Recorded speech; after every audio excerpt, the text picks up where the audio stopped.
Hi everyone, welcome back to my channel. I hope all of you are doing good. So the HMD Pulse Pro is finally here. This is HMD's first smartphone with their branding on top. So this is a new beginning. The Pulse series is meant to represent an entry level of Android devices made by HMD. So this is one of the 3 devices which was recently launched. With me here is the Pulse Pro and the highest variant available, up to 16 GB of RAM, 256 GB of storage. Now between the Pulse Plus and the Pulse Pro, it's about $20 apart from each, and the Pulse Pro here, especially the higher variant available, is priced very close to the Nokia G42 5G. Is definitely one of the best mid-range phone you can purchase, and it has a far more potent hardware and also 5G connectivity. So a couple of features to highlight the Pulse Pro is this camera. So the camera here on the Pulse Pro is definitely something that you want to check out because it has a dual 50 megapixel camera for the front and the back, with a strong emphasis on selfies and AI, night enhancement and better tones. So this is supposed to be an improvement over the camera algorithm that we've seen on devices like the Nokia X30. But the real question is whether or not the hardware here is able to use all the improvements of the algorithm to produce superior image. So if you've seen my review of the Nokia G42 5G, despite being an entry-level device, the algorithm on the G42 5G is simply brilliant, that it can match the performance of much more expensive devices like the Nokia X30. So this is one aspect of the HMD Pulse Pro that I'm eager to test out, whether or not the imaging algorithm on this device with its 50 megapixel camera can make a difference. Now another highlight of the HMD Pulse series is its ease of repairability, and I'll show you in a while how the device is designed so that it's easy to be repaired by yourself. So this is definitely one of the highlights of the device, especially at this price point. Now when it comes to the hardware, the Unisoc T606 processor is slightly outdated, and I'll let you judge it yourself based on my interaction with the device in a while. And truth to be told, you do get much better processor at this price point, but you'll judge it for yourself once you've seen the performance in a bit. Plenty of battery life thanks to the 5000 mAh battery, which you can quickly charge with a 20-watt charger. You've got a beautiful HD Plus display, 6.56 90Hz IPS display. So the display is not a fancy one, but it's probably one that is suitable or acceptable at this price point. And you've also got accessories that you can buy from HMD's website, so something new from HMD. So this is one of the color which is available. The green one with me, here's a purple one. It's a dual SIM 4G device, and this is how it looks like. The purple one, I'm going to put this aside. We've got some pamphlets, some booklets, and you've got the USB-C charging cable, the SIM ejector tool. And this is a slot where an adapter is supposed to be, but it's not included here in the global version. So that means in certain markets you can expect the adapter to be included.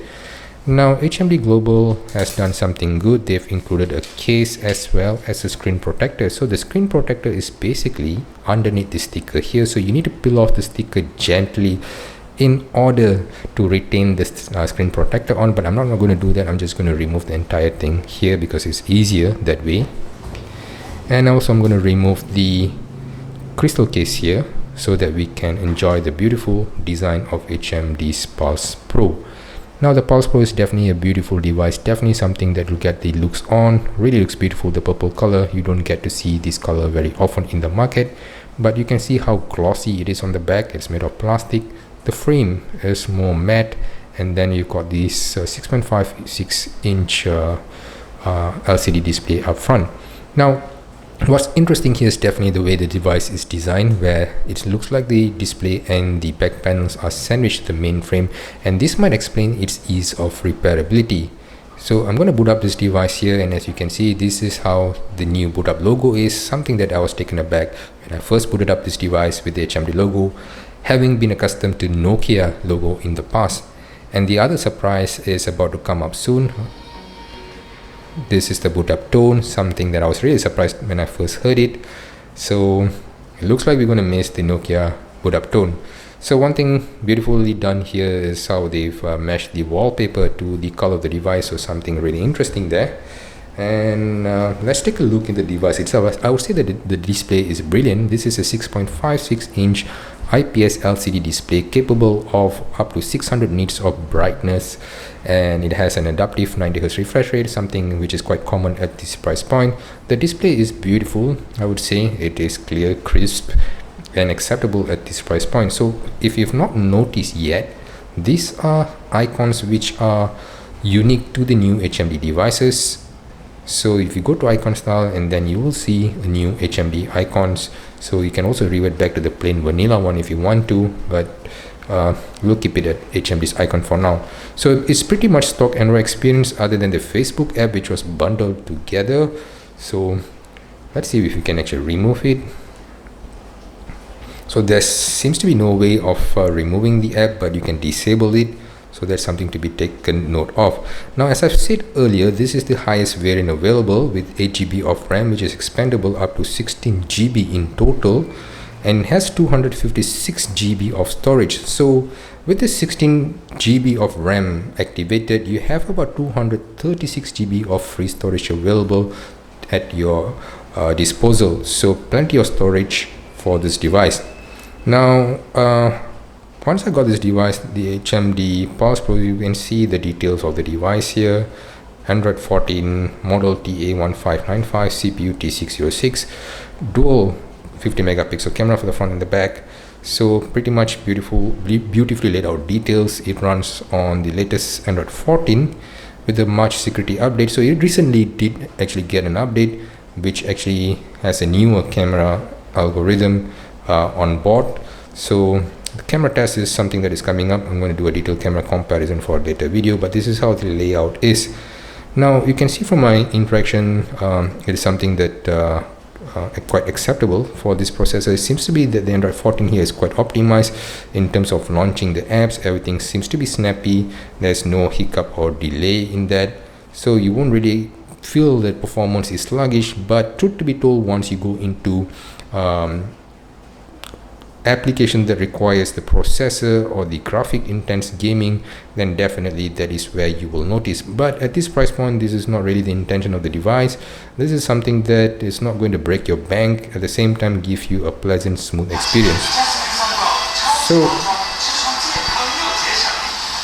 I'm going to stop this. So you can see that you do have a 3.5mm head jack here for the better reception, but you can also use the speaker, the radio without the 3.5mm head jack connected. So you do have an option for wireless FM. Another thing that you've noticed with that is that the speaker is really loud. So this device has Ozo audio playback, which is something which is interesting. So you have Ozo audio playback for this device. So the speaker is really loud, really crisp. Now when it comes to the display, it is quite a strange thing to notice, but if you go to, for example, YouTube, so the display quality is quite good. So if you go to 4K HDR 60 frames per second, seems to be the internet is down. Let me reconnect back. Alright, so with the internet connected, let's connect to a video with 4K 60 frames per second. We go to this video in particular. There's so many ads this day. I'm just going to reduce the volume here because we're not going to test on the speaker now. I'm going to skip, and if you go to the resolution, and for some reason here we get the option to play back this particular video here with HDR playback. So I'm not really sure why is YouTube allowing HDR playback on this display, especially when it comes to this particular video. You can see here 720p 60 frames per second HDR. Okay, so this is something which is strange because it seems to be only be available for certain videos and not all HDR videos out there. So you can go to, let's go for some other HDR videos, and for example this is also another HDR video in YouTube, but once we go here, then the HDR experience is not available here, but you get the option to play up to 1080p 60 frames per second. But the display here, I would say you can see the blacks are actually quite deep, the colors are actually quite popping. So I will be comparing it to other devices in its class to see how good the display is. So that is in my next video.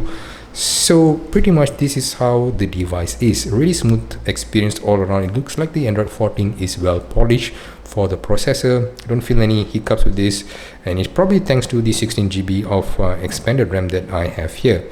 Now let's take a look into the camera, which is definitely one of the highlights of the device. So on the rear you got a 50 megapixel camera, a 2 megapixel depth camera, and a 50 megapixel front facing camera.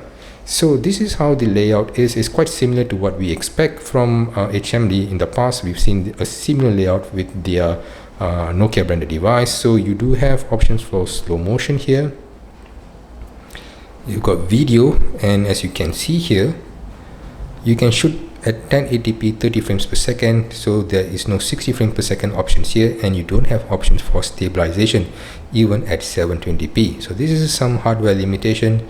So when you go to the photos, you have options to shoot at 1x or 2x depending. You've got options for portrait. So portrait, as you have experienced before, this is how the layout is.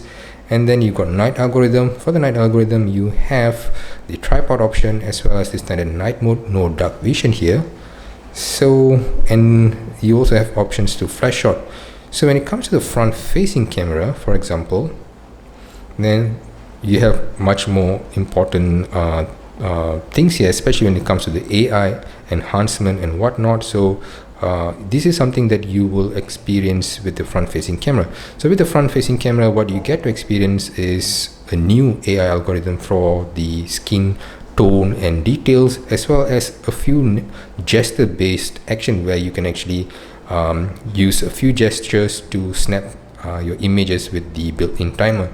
So all this will be tested in my upcoming videos. So this is the first look into HMD Global's first smartphone, and this is the highest variant available for the Pulse Pro, the 16 GB of RAM, 256 GB of storage. I would say it is a pretty decent device, but there are other alternatives at this price point. So it's going to be somewhat challenging for HMD to justify its presence other than its ease of repairability. But in terms of looks and performance, I can't find fault with it, but I will reserve my judgment until my upcoming reviews are done, where I test out the new camera algorithm, I test out the performance, I test out the display quality, and maybe then we could answer whether or not this device is suitable for you. So till then, I hope to see you in my next video. I hope this video is somewhat an eye-opener to what the HMD Pulse Pro has to offer. If you have any question, do hit me out in either the comment section or in Twitter, where I will try to answer to my best ability. So till then, I hope to see you in my next video. Do stay tuned for the camera performance, which is coming next. Till then, take care.